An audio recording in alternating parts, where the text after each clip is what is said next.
फर्क क्या रहा, एक तरफ महागठबंधन की सरकार, दूसरी तरफ एनडीए की सरकार, तो दोनों सरकार में अंतर क्या रहा। जब महागठबंधन की सरकार थी उस समय भी अभ्यर्थियों को ऊपर लाठी चला था, अंधाधुंध लाठी चला था, और अभी एनडीए की सरकार है और एनडीए की सरकार में भी जोरदार और अंधाधुंध लाठी चल रहा है। तो फिर दोनों सरकार में अंतर क्या है। महिलाओं की विकास, महिलाओं की उत्थान और महिलाओं की बात करने वाले नीतीश सरकार फिर एक बार फिर से पटना के गर्दनी बाग में महिलाओं और अभ्यर्थियों के ऊपर लाठीचार्ज उन्हीं के शासन की पुलिस लगातार कर रही है। बता दें कि बिहार में होने वाली है, जिसको लेकर सरकार एक नॉर्मलाइजेशन नोटिस लाई है। तो छात्रों और अभ्यर्थियों का कहना है कि वो जो नॉर्मलाइजेशन जो है उसे रद्द किया जाए। नॉर्मलाइजेशन अगर आप लाते हैं तो वो कहीं ना कहीं हमारे लिए वह गलत साबित होगा, इसलिए आप नॉर्मलाइजेशन को रद्द कीजिए, एग्जाम लीजिए। जिसको लेकर कल बीते दिन पटना के गर्दनी बाग में तमाम अभ्यर्थी पहुंचे हुए थे और वहां पे जोरों शोर से आंदोलन कर रहे थे।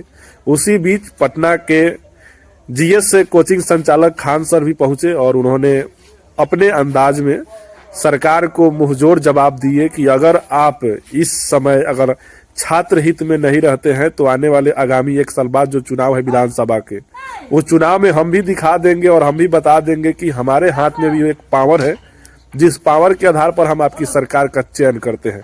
हालांकि इस बात को लेकर अभी अभ्यर्थी जो है लगातार विरोध कर रहे हैं। उनका एक ही मांग है कि बीपीएससी आयोग जो है एक नोटिस जारी करे और उस नोटिस जारी में यह बात साफ साफ लिख दे कि हम नॉर्मलाइजेशन नहीं करेंगे।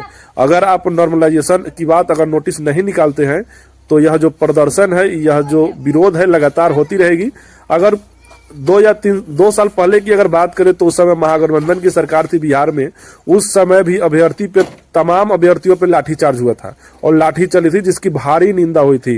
राज्य सहित देश में भी भारी निंदा हुई थी। उस पर खुल के मोदी सरकार यानी मोदी जी उस पर खुल के बात बताए थे कि एक ऐसी बिहार की सुशासन की सरकार है कि जिस राज्य की युवा के पीढ़ी या युवा उस राज्य को बढ़ाता है, उसी युवा पे अगर लाठीचार्ज हो रही है तो बताइए अभी बिहार में किसकी सरकार है। अगर बात करें तो अभी बिहार में गठबंधन की सरकार है, यानी एनडीए की सरकार है, और एनडीए के सरकार में भी वही हाल हो रहा है। तो फिर फर्क क्या रहा, एक तरफ महागठबंधन की सरकार, दूसरी तरफ एनडीए की सरकार, तो दोनों सरकार में अंतर क्या रहा। जब महागठबंधन की सरकार थी उस समय भी अभ्यर्थियों के ऊपर लाठी चला था, अंधाधुंध लाठी चला था, और अभी एनडीए की सरकार है और एनडीए की सरकार में भी जोरदार और अंधाधुंध लाठी चल रहा है। तो फिर दोनों सरकार में अंतर क्या है। हालांकि तमाम अभ्यर्थी का एक ही मांग है कि बीपीएससी आयोग जो है वह एक नोटिस जारी करे और ऑफिशियल नोटिस जारी कीजिए। ऐसे कहने से नहीं होगा, ऑफिशियल नोटिस जारी कीजिए और उसमें साफ साफ लिखिए कि हम नॉर्मलाइजेशन नहीं करेंगे।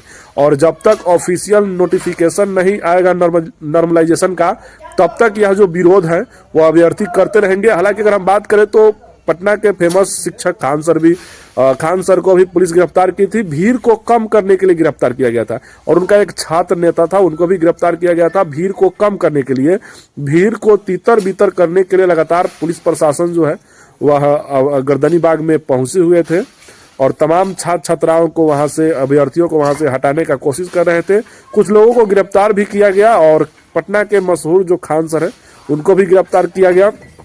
अब देखना यह है कि एक नोटिफिकेशन वायरल हो रहा है जिसमें यह दिखाया गया है कि बीपीएससी ने अपने ऑफिशियल नोटिफिकेशन से यह जारी कर दिया है कि नॉर्मलाइजेशन जो है वह नहीं किया जाएगा। हालांकि आगे देखने वाली बात होगी कि जितने अभ्यर्थी गिरफ्तार हुए हैं, खान सर भी गिरफ्तार हुए हैं, आखिर उन लोगों के साथ कैसा व्यवहार किया जा रहा है। और खान सर धमकाते हुए अंदाज में यह बात बोल दिए थे कि अगर सरकार, नीतीश कुमार की सरकार अगर इन अभ्यर्थियों के साथ अगर नहीं अभी अगर अच्छा व्यवहार करती है तो आने वाले विधानसभा चुनाव जो 1 साल बाद है, उस विधानसभा चुनाव में ये तमाम अभ्यर्थी और तमाम लोग यह दिखा देंगे कि अगर आप हमारे साथ नहीं है तो हम भी आपके साथ नहीं है। क्या कुछ प्रतिक्रिया कमेंट जरूर कीजिएगा। जय हिंद।